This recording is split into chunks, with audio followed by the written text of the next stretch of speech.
ओम नमः शिवाय शिवजी सदा सहाय। ओम नमः शिवाय गुरुजी सदा सहाय। ओम नमः शिवाय शिवजी सदा सहाय। ओम नमः शिवाय गुरुजी सदा सहाय। ओम नमः शिवाय शिवजी सदा सहाय। ओम नमः शिवाय गुरुजी सदा सहाय। मैं गुरुजी के चरणों में अपना माथा रख के प्रणाम करती हूँ, कोटि कोटि प्रणाम करती हूँ, अपनी नाक रगड़ के प्रणाम करती हूँ और सभी संगत जी को जय गुरु जी। गुरु जी संगत जी, अब मैं 17वें विदेशर संहिता के 17वें अध्याय का पठन या वाचन करूँगी। और इसके पहले मेरी आप सबसे हाथ जोड़कर विनती है कि कृपा करके मैं जो ये वाचन कर रही हूँ वो कम से कम 2, 4, 5 लोगों तक, आप जितने लोगों तक पहुँचा सकते हैं इसे ज़रूर पहुँचाइए, क्योंकि इसका पठन या वाचन करना भी पुण्यदायक है, इसका श्रवण करना भी उतना ही पुण्यदायक है। और यदि आप इस कथा को किसी तक पहुंचा रहे हैं, यानी उसे सुनने के लिए सुनने योग्य बना रहे हैं या उस तक पहुंचा रहे हैं जिससे वो भी सुन सके, उसका श्रवण कर सके, तो भी आप ये भी आपके लिए, मतलब आप इस कर्म से पुण्य के भागी बनते हैं। तो मेरा आपसे निवेदन है कि आप कृपा करके इस शिव पुराण की कथा को जो सुनते हैं स्वयं तो सुनिए ही, अपने जानने वालों तक ज़रूर इसे पहुंचाइए। और एक बात मैं और कहना चाहूँगी कि आप जब भी इसे सुनते हैं तो कृपा करके आंख बंद करके एक जगह शांत स्थान पर बैठ के सुने या भगवान जी के सामने सुने, बैठ करके सुने, दिया जला के सुने, और आप स्वयं देखेंगे कि आप में क्या परिवर्तन हो रहा है, क्योंकि ये मेरा अपना अनुभव है और यही मैं आपके साथ में शेयर कर रही हूँ। संगत जी, हमको गुरु महाराज जी कहते हैं, हमारे गुरु पापा कहते हैं कि श्री शिव महापुराण का पूरा पाठ, पूरे शिव महापुराण का पाठ 3 बार कम से कम पूरे अपने जीवन में करना चाहिए। तभी हमको समझ में आता है कि उसमें क्या बताया गया है, क्या लिखा गया है। एक बार में हमें कुछ समझ में नहीं आता, तो 3 बार इसका पठन या श्रवण ज़रूर करना चाहिए। तो मैं ज़्यादा समय न लेते हुए विदेशर संहिता के 17वें अध्याय का वाचन आरंभ करती हूँ। अथ सप्तदशो अध्याय। षड्लिंग स्वरूप प्रणव का महात्म्य, उसके सूक्ष्म रूप ओंकार और स्थूल रूप पंचाक्षर मंत्र का विवेचन, उसके जप की विधि एवं महिमा, कार्य ब्रह्म के लोकों से लेकर कारण रुद्र के लोकों तक का विवेचन करके कालातीत पंचावरण विशिष्ट लोक शिवलोक के अनिर्वचनीय वैभव का निरूपण तथा शिव भक्तों के सत्कार की महत्ता। ऋषिगण बोले, हे महामुने, हे प्रभु, आप हमारे लिए क्रमशः षड्लिंग स्वरूप प्रणय का महात्म्य तथा शिव के पूजन की विधि बताइए। सूत जी ने कहा, महर्षियों, आप लोग तपस्या के धनी हैं। आपने यह बड़ा सुंदर प्रश्न उपस्थित किया है, किंतु इसका ठीक ठीक उत्तर महादेव जी ही जानते हैं, दूसरा कोई नहीं। तथापि भगवान शिव की कृपा से ही मैं इस विषय का वर्णन करूंगा। हे भगवान शिव, हमारी और आप लोगों की रक्षा का महान भार बारंबार स्वयं ही ग्रहण करें। वे भगवान शिव हमारी और आप लोगों की रक्षा का महान भार बारंबार स्वयं ही ग्रहण करें। प्र नाम है प्रकृति से उत्पन्न संसार रूपी महासागर का। प्रणव इसे पार करने के लिए दूसरी नव नाव है। इसलिए विद्वान इस ओंकार को प्रणव की संज्ञा देते हैं। ओंकार अपने जप करने वाले साधकों से कहता है, प्रपंच नहीं है वह तुम लोगों के लिए। अतः इस भाव को लेकर भी ज्ञानी पुरुष ओम को प्रणव नाम से जानते हैं। इसका दूसरा भाव यह है, प्रकर्षेण न नयेत व युष्मान मोक्षम इति वा प्रणव। अर्थात यह तुम सब उपासकों को बलपूर्वक मोक्ष तक पहुंचा देगा। इस अभिप्राय से भी इसे ऋषि मुनि प्रणव कहते हैं। अपना जप करने वाले योगियों के तथा अपने मंत्र की पूजा करने वाले उपासक के समस्त कर्मों का नाश करके यह दिव्य नूतन ज्ञान देता है, इसलिए भी इसका नाम प्रणव है। उन माया रहित महेश्वर को ही नव अर्थात नूतन कहते हैं। वे परमात्मा प्रकृष्ट रूप से नव अर्थात शुद्ध स्वरूप हैं, इसलिए प्रणव कहलाते हैं। प्रणव साधक को नव अर्थात नवीन शिव स्वरूप कर देता है, इसलिए भी विद्वान पुरुष उसे प्रणव कहते हैं। अथवा प्रकृष्ट रूप से नव दिव्य परमात्मा ज्ञान प्रकट करता है, इसलिए वह प्रणव कहा गया है। प्रणव के 2 भेद बताए गए हैं, स्थूल और सूक्ष्म। एक अक्षर रूप जो ओम है उसे सूक्ष्म प्रणव जानना चाहिए, और नमः शिवाय इस 5 अक्षर वाले मंत्र को स्थूल प्रणव समझना चाहिए। जिस प्रकार 5 अक्षर व्यक्त नहीं हैं वह सूक्ष्म है, और जिसमें पांचों अक्षर सुस्पष्ट रूप से व्यक्त हैं वह स्थूल है। जीवन मुक्त पुरुष के लिए सूक्ष्म प्रणव के जप का विधान है, वही उसके लिए समस्त साधनों का सार है। यद्यपि जीवन मुक्त के लिए किसी साधन की आवश्यकता नहीं है, क्योंकि वह सिद्ध रूप है तथा दूसरों की दृष्टि में जब तक उसका शरीर रहता है तब तक उसके द्वारा प्रणव जप की सहज साधना स्वतः होती रहती है। वह अपनी देह का विलय होने तक सूक्ष्म प्रणव मंत्र का जप और उसके अर्थभूत परमात्म तत्व का अनुसंधान करता रहता है। जब शरीर नष्ट हो जाता है तब वह पूर्ण ब्रह्म स्वरूप शिव को प्राप्त कर लेता है। यह सुनिश्चित है। जो केवल मंत्र का जप करता है उसे निश्चय ही योग की प्राप्ति होती है। जिसने 36 करोड़ मंत्र का जप कर लिया हो उसे अवश्य ही योग प्राप्त हो जाता है। सूक्ष्म प्रणव के भी ह्रस्व और दीर्घ के भेद से 2 रूप जानने चाहिए। अकार, उकार, मकार, बिंदु, नाद, शब्द, काल और कला, इनसे युक्त जो प्रणव है उसे दीर्घ प्रणव कहते हैं। वह योगियों के ही हृदय में स्थित होता है। मकार पर्यंत जो ओम है वह अ, उ, म इन 3 तत्वों से युक्त है। इसी को ह्रस्व प्रणव कहते हैं। अ शिव है, उ शक्ति है और मकार इन दोनों की एकता है। वह त्रितत्व रूप है। ऐसा समझकर ह्रस्व प्रणव का जप करना चाहिए। जो अपने समस्त पापों का क्षय करना चाहते हैं उनके लिए इस ह्रस्व प्रणव का जप अत्यंत आवश्यक है। पृथ्वी, जल, तेज, वायु और आकाश, ये 5 भूत तथा शब्द, स्पर्श आदि इनके 5 विषय, ये सब मिलकर 10 वस्तुएं मनुष्यों की कामना के विषय हैं। इनकी आशा मन में लेकर जो कर्मों के अनुष्ठान में संलग्न होते हैं वे 10 प्रकार के पुरुष प्रवृत्त अथवा प्रवृत्ति मार्गी कहलाते हैं, तथा जो निष्काम भाव से शास्त्र विहित कर्मों का अनुष्ठान करते हैं वे निवृत्त अथवा निवृत्ति मार्गी कहलाते हैं।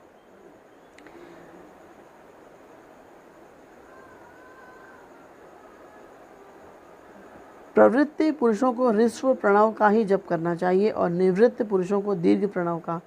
व्याहृतियों तथा अन्य मंत्रों के आदि में इच्छानुसार शब्द और कला से युक्त प्रणव का उच्चारण करना चाहिए। वेद के आदि में और दोनों संध्याओं की उपासना के समय भी ओंकार का उच्चारण करना चाहिए। प्रणव का 9 करोड़ जप करने से मनुष्य शुद्ध हो जाता है। पुनः 9 करोड़ का जप करने से वह पृथ्वी तत्व पर विजय पा लेता है। तत्पश्चात पुनः 9 करोड़ का जप करके वह जल तत्व को जीत लेता है। पुनः 9 करोड़ जप से वह अग्नि तत्व पर विजय पाता है। तदनंतर फिर 9 करोड़ का जप करके वह वायु तत्व पर विजयी होता है और फिर 9 करोड़ के जप से आकाश को अपने अधिकार में कर लेता है। इसी प्रकार 9 करोड़ का जप करके वह क्रमशः गंध, रस, रूप, स्पर्श और शब्द पर विजय पाता है और इसके बाद फिर 9 करोड़ का जप करके अहंकार को भी जीत लेता है। हे द्विजों, मनुष्य 1000 मंत्रों के जप करने से नित्य शुद्ध होता है। इसके अनंतर अपनी सिद्धि के लिए जप किया जाता है।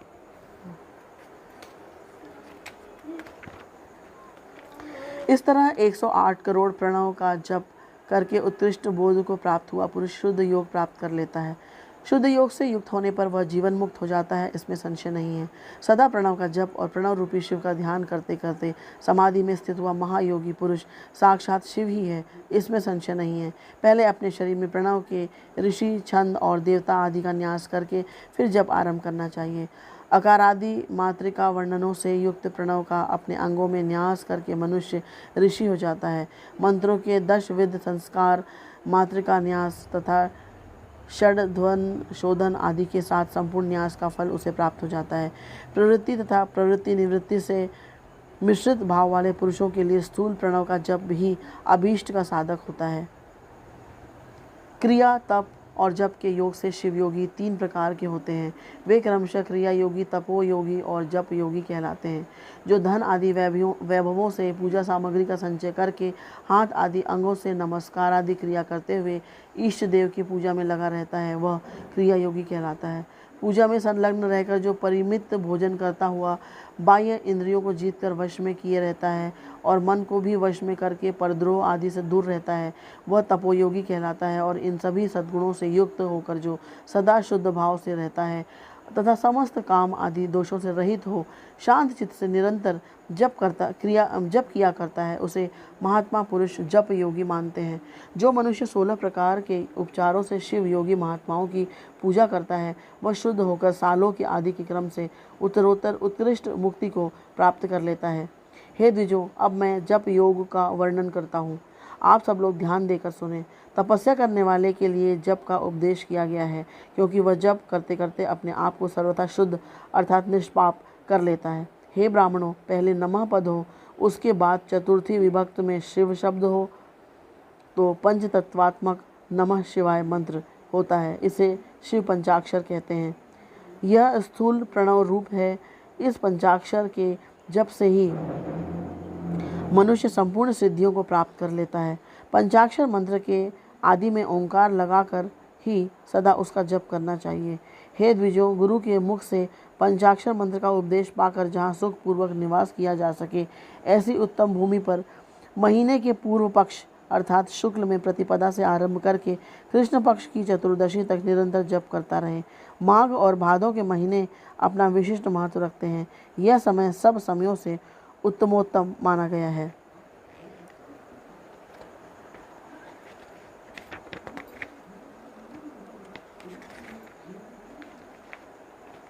साधक को चाहिए कि वह प्रतिदिन एक बार परिमित भोजन करे, मौन रहे, इंद्रियों को वश में रखे, अपने स्वामी एवं माता पिता की नित्य सेवा करे। इस नियम से रहकर जप करने वाला पुरुष 1000 जप से ही शुद्ध हो जाता है, अन्यथा वह ऋणी होता है। भगवान शिव का निरंतर चिंतन करते हुए पंचाक्षर मंत्र का 5 लाख जप करें। जप काल में इस प्रकार ध्यान करें। कल्याणदाता भगवान शिव कमल के आसन पर विराजमान है। उनका मस्तक श्री गंगा जी तथा चंद्रमा की कला से सुशोभित है। उनकी बाईं जांघ पर आदि शक्ति भगवती उमा बैठी हैं। वहाँ खड़े हुए बड़े बड़े गण भगवान शिव की शोभा बढ़ा रहे हैं। महादेव जी अपने 4 हाथों में मृग मुद्रा, टंक तथा वर एवं अभय की मुद्राएं धारण किए हुए हैं। इस प्रकार सदा सब पर अनुग्रह करने वाले भगवान सदाशिव का बार बार स्मरण करते हुए हृदय अथवा सूर्यमंडल में पहले उनकी मानसिक पूजा करके फिर पूर्वाभिमुख हो पूर्वोक्त पंचाक्षरी विद्या का जप करें। उन दिनों साधक सदा शुद्ध कर्म ही करें। जप की समाप्ति के दिन कृष्ण पक्ष की चतुर्दशी को प्रातःकाल नित्य कर्म संपन्न करके शुद्ध एवं सुंदर स्थान में शौच संतोषादि नियमों से युक्त होकर शुद्ध हृदय से पंचाक्षर मंत्र का 12,000 जप करें। तत्पश्चात सपत्नीक 5 ब्राह्मणों का जो श्रेष्ठ एवं शिव भक्त हो वर्ण करें। इनके अतिरिक्त एक श्रेष्ठ आचार्य का भी वर्ण करें और उसे साम सदाशिव का स्वरूप समझे। ईशान, तत्पुरुष, अघोर, वामदेव तथा सद्यो जात इन 5 के प्रतीक स्वरूप श्रेष्ठ और शिव भक्त ब्राह्मणों का वर्ण करने के पश्चात पूजन सामग्री को एकत्र करके भगवान शिव का पूजन आरंभ करें। विधि पूर्वक शिव की पूजा संपन्न करके होम आरंभ करें। अपने गृह सूत्र के अनुसार मुखांत कर्म करने के अर्थात परिसमोहन, उपलेपन, उल्लेखन, मृद उद्धरण और अभ्युक्षण इन पंचभू संस्कारों के पश्चात वेदी पर स्वाभिमुख अग्नि को स्थापित करके कुशकंडिका करने के अनंतर प्रज्वलित अग्नि में आज्य भागांत आहुति देकर पश्चात होम का कार्य आरंभ करें। कपिला गाय के घी से 11, 101 अथवा 1001 आहुतियाँ स्वयं ही दे अथवा विद्वान पुरुष शिवभक्त ब्राह्मणों से 108 आहुतियाँ दिलाए। होम कर्म समाप्त होने पर गुरु को दक्षिणा के रूप में एक गाय और बैल देने चाहिए। ईशान आदि के प्रतीक रूप जिन 5 ब्राह्मणों का वर्ण किया गया हो उनको ईशान आदि का ही स्वरूप समझे तथा आचार्य को साम सदाशिव का स्वरूप माने। इसी भावना के साथ उन सबके चरण धोए और उनके चरणोदक से अपने मस्तक को सींचे। ऐसा करने से वह साधक 36 करोड़ तीर्थों में स्नान करने का फल तत्काल प्राप्त कर लेता है। उन ब्राह्मणों को भक्तिपूर्वक दशांग अन्न देना चाहिए। गुरु पत्नी को पराशक्ति मानकर उनका भी पूजन करें। ईशानादि क्रम से उन सभी ब्राह्मणों का उत्तम अन्न से पूजन करके अपने वैभव विस्तार के अनुसार रुद्राक्ष, वस्त्र, बड़ा और पुआ आदि समर्पित करें। तदनंतर दिक्पालादि को बलि देकर ब्राह्मणों को भरपूर भोजन कराएं। इसके बाद देवेश्वर शिव से प्रार्थना करके अपना जप समाप्त करें। इस प्रकार पुरश्चरण करके मनुष्य उस मंत्र को सिद्ध कर लेता है। फिर 5 लाख जप करने से उसके समस्त पापों का नाश हो जाता है। तदनंतर पुनः 5 लाख जप करने पर मनुष्य अतल से लेकर सत्यलोक तक के लोकों का ऐश्वर्य प्राप्त कर लेता है। यदि अनुष्ठान पूर्ण होने के पहले बीच में ही साधक की मृत्यु हो जाए तो वह परलोक में उत्तम भोग भोगने के पश्चात पुनः पृथ्वी पर जन्म लेकर पंचाक्षर मंत्र के जप का अनुष्ठान करता है। समस्त लोकों का ऐश्वर्य पाने के पश्चात मंत्र को सिद्ध करने वाला वह पुरुष यदि पुनः 5 लाख जप करे तो उसे ब्रह्मा जी का सामीप्य प्राप्त होता है। पुनः 5 लाख जप करने से उसे सारूप्य नामक ऐश्वर्य प्राप्त होता है। 100 लाख जप करने से वह साक्षात ब्रह्मा के समान हो जाता है। इस तरह कार्य ब्रह्म हिरण्यगर्भ का सायुज्य प्राप्त करके वह उस ब्रह्मा का प्रलय होने तक उस लोक में यथेष्ट भोग भोगता है। फिर दूसरे कल्प का आरंभ होने पर वह ब्रह्मा जी का पुत्र होता है। उस समय फिर तपस्या करके दिव्य तेज से प्रकाशित होकर वह क्रमशः मुक्त हो जाता है। पृथ्वी आदि कार्य स्वरूप भूतों द्वारा पाताल से लेकर सत्यलोक पर्यंत ब्रह्मा जी के 14 लोक क्रमशः निर्मित हुए हैं। सत्यलोक से ऊपर क्षमालोक तक जो 14 भुवन हैं वे भगवान विष्णु के लोक हैं। उस क्षमालोक वाले श्रेष्ठ बैकुंठ में महाभोगी कार्यलक्ष्मी सहित सबकी रक्षा करते हुए विराजमान रहते हैं। क्षमा लोक से ऊपर शुचि लोक पर्यंत 28 भुवन स्थित हैं। शुचि लोक के अंतर्गत कैलाश में प्राणियों का संहार करने वाले रुद्रदेव विराजमान हैं। शुचि लोक से ऊपर अहिंसा लोक पर्यंत 56 भुवनों की स्थिति है।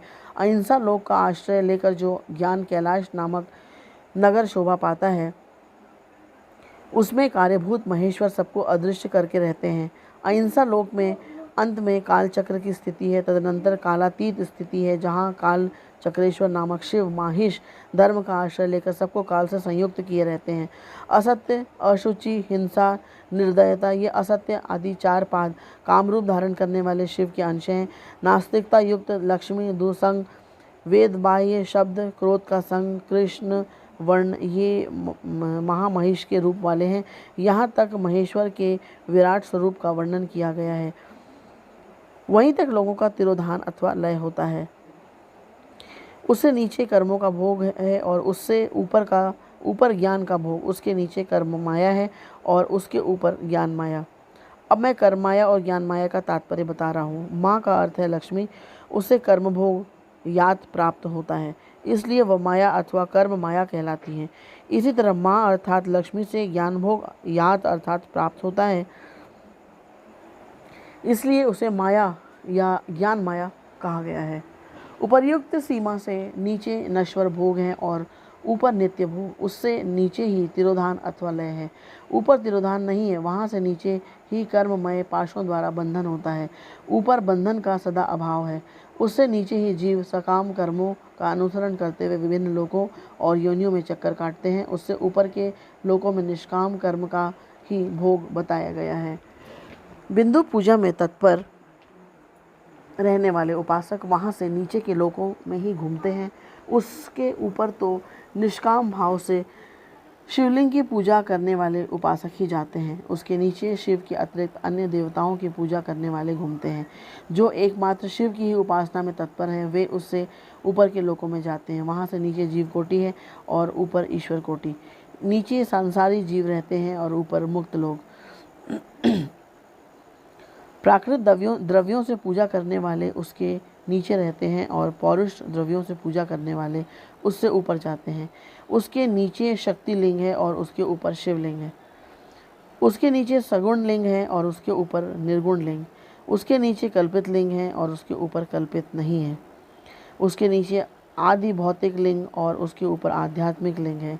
उसके नीचे 112 शक्ति लोक हैं। उसके नीचे बिंदु रूप और उसके ऊपर नाद रूप है। उसके नीचे कर्मलोक और उसके ऊपर ज्ञान लोक। इसी प्रकार उसके ऊपर मद और अहंकार का नाश करने वाली नम्रता है, जहाँ जन्म जनित तिरोधान नहीं है। उसका निवारण किए बिना वहाँ किसी का प्रवेश संभव नहीं है। इस प्रकार तिरोधान का निवारण करने से वहाँ ज्ञान शब्द का अर्थ ही प्रकाशित होता है। आदि भौतिक पूजा करने वाले लोग उससे नीचे के लोकों में ही चक्कर काटते हैं। जो आध्यात्मिक उपासना करने वाले हैं वे ही उससे ऊपर को जाते हैं। इस प्रकार वहाँ तक महालोक रूपी आत्मलिंग में विभाग को जानना चाहिए और प्रकृति महत अहंकार पंच तन मात्राएं 8 बंधों को भी जाने। इस प्रकार सब लौकिक तथा वैदिक स्वरूप को जानना चाहिए। जो सत्य, अहिंसा आदि धर्मों से युक्त होकर भगवान शिव के पूजन में तत्पर रहते हैं, वे अधर्म रूप भैंसे पर आरूढ़ कालचक्र को पार कर जाते हैं। कालचक्रेश्वर की सीमा तक जो विराट महेश्वर लोक बताया गया है, उससे ऊपर वृषभ के आकार में धर्म की स्थिति है। वह ब्रह्मचर्य का मूर्तिमान रूप है। उनके सत्य, शौच, अहिंसा और दया ये 4 पद हैं। वह शिवलोक के आगे स्थित हैं। क्षमा उसके सींग हैं, शम कान हैं। वे वेद ध्वनि रूपी शब्द से विभूषित हैं। आस्तिकता उनके दोनों नेत्र हैं। निश्वास ही उनकी श्रेष्ठ बुद्धि और एवं मन है। क्रिया आदि धर्म रूपी जो वृषभ हैं, वे कारण आदि में सर्वदा स्थित हैं, ऐसा जानना चाहिए। उस क्रिया रूपी वृषभाकार धर्म पर कालातीत शिव आरूढ़ होते हैं। ब्रह्मा, विष्णु और महेश्वर की जो अपनी अपनी आयु है, उसी को दिन कहते हैं। जहाँ धर्म रूपी वृषभ की स्थिति है, उससे ऊपर न दिन है न रात्रि, और वहाँ जन्म मरण आदि भी नहीं है। फिर कारण स्वरूप ब्रह्मा के भी कारण सत्यलोक पर्यंत 14 लोक स्थित हैं, जो पंच भौतिक गंध आदि से परे हैं। उनकी सनातन स्थिति है। सूक्ष्म गंध ही उनका स्वरूप है। इसके ऊपर कारण रूप विष्णु के 14 लोक स्थित हैं। उनसे भी ऊपर फिर कारण रूपी रुद्र के 28 लोक की स्थिति मानी गई है। फिर उनसे भी ऊपर कारणेश शिव के 56 लोक विद्यमान हैं। तदनंतर शिव सम्मत ब्रह्मचारी लोक हैं, और वहीं 5 आवरणों से युक्त ज्ञानमय कैलाश है। वहाँ पर 5 मंडलों, 5 ब्रह्म कलाओं और आदि शक्ति से संयुक्त आदिलिंग प्रतिष्ठित है। उसे परमात्मा शिव का शिवालय कहा गया है। वहीं पराशक्ति से युक्त परमेश्वर शिव निवास करते हैं। वे सृष्टि, पालन, संहार, तिरोभाव और अनुग्रह इन 5 कृत्यों में प्रवीण हैं। उनका श्री विग्रह सच्चिदानंद स्वरूप है। वे सदा ध्यान रूपी धर्म में ही स्थित रहते हैं और सदा सब पर अनुग्रह किया करते हैं। वे स्वात्माराम हैं और समाधि रूपी आसन पर आसीन हो सुशोभित होते हैं।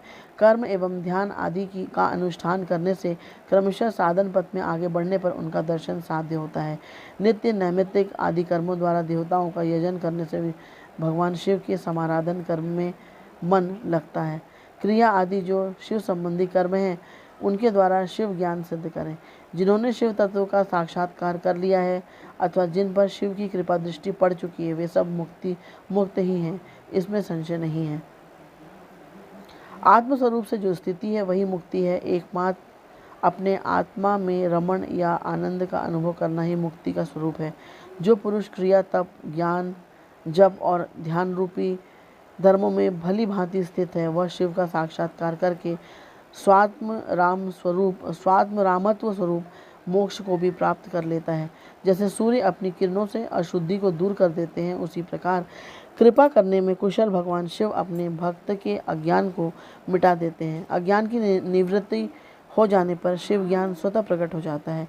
शिव ज्ञान से अपना विशुद्ध स्वरूप आत्मा रामत्व प्राप्त होता है, और आत्मा रामत्व की सम्यक सिद्धि हो जाने पर मनुष्य कृतकृत्य हो जाता है। शिव मंत्र 100 लाख जप करने से ब्रह्म पद की प्राप्ति होती है, और फिर 100 लाख जप करने से विष्णु पद प्राप्त होता है। पुनः 100 लाख शिव मंत्र का जप करने से रुद्र का पद प्राप्त होता है। उसके बाद फिर से 100 लाख जप करने पर ऐश्वर्यमय पद की प्राप्ति होती है। फिर इसी प्रकार सम्यक रूप से जप करने पर शिवलोक के आदिभूत अर्थात शिवलोक के आधारभूत निर्माता कालचक्र को प्राप्त किया जा सकता है। यह कालचक्र पंच चक्रों से युक्त है, जो एक के पश्चात एक में स्थित है। सृष्टि और मोह से युक्त ब्रह्म चक्र, भोग और मोह से युक्त वैष्णव चक्र, कोप एवं मोह से युक्त रौद्र चक्र, भ्रमण से युक्त ईश्वर चक्र और ज्ञान तथा मोह से युक्त शिव चक्र हैं। ऐसा इन 5 चक्रों के विषय में बुद्धिमानों का कहना है। पुनः 10 करोड़ शिव मंत्र का जप करने पर कारण ब्रह्मा का पद प्राप्त होता है। कारण ब्रह्मा का पद प्राप्त होता है। तदनंतर 10 करोड़ जप करने से ऐश्वर्ययुक्त पद की प्राप्ति होती है। इस प्रकार क्रमशः जप करता हुआ प्राणी महान ओजस्वी विष्णु के पद को प्राप्त कर पुनः उसी क्रम से जपता हुआ महात्माओं के उस ऐश्वर्य पद को प्राप्त करता है। बिना असावधानी किए 105 करोड़ मंत्रों का जप करने के पश्चात वह प्राणी 5 आवरणों अर्थात पुरुष, पाश, माया, शक्ति, रोध से बाहर स्थित शिवलोक प्राप्त करता है। वहाँ उस शिवलोक में राजस मंडप है, नंदीश्वर का उत्तम निवास है, तपस्या रूपी वृषभ वहीं पर दिखाई देता है। वहीं पर पांचों आवरणों से बाहर सद्योजात अर्थात तत्काल आवरण रहित हुए भगवान शिव का स्थान है। पुनः चतुर्थ आवरण में वामदेव का स्थान है। उसके पश्चात तृतीय आवरण में अघोर शिव का, दूसरे आवरण में सांब शिव का मंगलमय तथा प्रथमावरण में ईशान शिव का निवास स्थान है। उसके पश्चात पंचम मंडप है, जहाँ ध्यान और धर्म का निवास रहता है। तदनंतर चतुर्थ मंडप है, वहाँ पर चंद्रशेखर की मूर्तियों से युक्त भगवान बलिनाथ का वास स्थान है, जो पूर्ण अमृत को प्रदान करने वाला है। तृतीय मंडप में सोम स्कंद का परम निवास स्थान है। उसके पश्चात द्वितीय मंडप है आस्तिक लोक, जिसे नृत्य मंडप कहते हैं। प्रथम मंडप में मूल माया का स्थान है, वहाँ पर अत्यंत शोभा वास करती है। उसके परे गर्भगृह है, जहाँ पर शिव का लिंग स्थान है। नंदी स्थान के पश्चात शिव के वैभव को कोई नहीं जान सकता। नंदीश्वर गर्भगृह से बाहर रहकर शिव के पंचाक्षर मंत्र की उपासना करते हैं। इस प्रकार गुरु परंपरा से नंदीश्वर और सनत कुमार के संवाद की जानकारी मुझे हुई। उसके पश्चात का परम रहस्य स्वसंवेद्य है, जिसका अनुभव स्वयं शिव करते हैं। आस्तिक जनों का कहना है कि साक्षात शिव की कृपा से ही शिवलोक के ऐश्वर्य को लोग जान सकते हैं, अन्यथा असंभव। इस प्रकार से शिव का साक्षात्कार प्राप्त कर जितेंद्रिय ब्राह्मण मुक्त हो जाता है, अर्थात मोक्ष को प्राप्त कर लेता है। अब मैं अन्य क्षत्रियादि वर्णों के विषय में कहूँगा, उसे आदरपूर्वक आप सब सुने। यदि ब्राह्मण को आयु प्राप्त करने की इच्छा है तो उसे गुरु के द्वारा बताए गए उपदेश के अनुसार इस शिव के पंचाक्षर मंत्र का विधि पूर्वक 5 लाख जप करना चाहिए। यदि स्त्रीत्व अर्थात स्त्री योनि से मुक्त होना चाहती है तो वह भी 5 लाख पंचाक्षर मंत्रों का जप करे। उन मंत्रों के प्रभाव से पुरुष का जन्म लेकर वह क्रमशः मुक्त हो जाती है। क्षत्रिय 5 लाख मंत्रों का जप करके क्षत्रियत्व को दूर कर लेता है, अर्थात क्षत्रिय वर्ण में रहने वाले गुणों से वह मुक्त हो जाता है। तदनंतर पुनः 5 लाख मंत्रों का जप करने पर वह ब्राह्मण हो जाता है।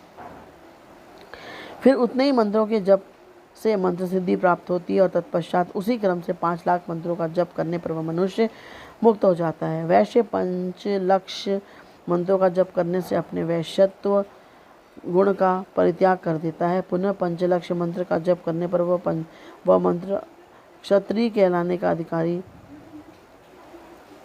हो जाता है। उसके बाद 5 लाख मंत्रों का जप करने से क्षत्रियत्व को दूर कर देता है। तदनंतर पुनः 5 लक्ष मंत्र का जप करके मंत्र ब्राह्मण कहलाने का अधिकारी हो जाता है। इसी प्रकार शूद्र भी मंत्र के अंत में नमः शब्द लगाकर यदि 25 लाख मंत्रों का जप करता है तो वह शूद्र मंत्र विप्रत्व को प्राप्त द्विज ब्राह्मण हो जाता है। चाहे स्त्री हो अथवा पुरुष हो या अन्य ही कोई वर्ण हो, पंचाक्षर मंत्र का जप करने से सभी शुद्ध हो जाते हैं। जो कामना पूर्ति के लिए आतुर है उसे चाहिए कि वह नमः को आदि अंत में लगाकर शिव मंत्र का सदैव जप करता रहे। स्त्रियों तथा शूद्रों के लिए मंत्र जप का जैसा स्वरूप कहा गया है उसी के अनुसार गुरु को भी चाहिए कि वह उन्हें निर्देश दें। साधक को चाहिए कि वह 5 लाख जप करने के पश्चात भगवान शिव की प्रसन्नता के लिए महाभिषेक एवं नैवेद्य निवेदन करके शिव भक्तों का पूजन करें।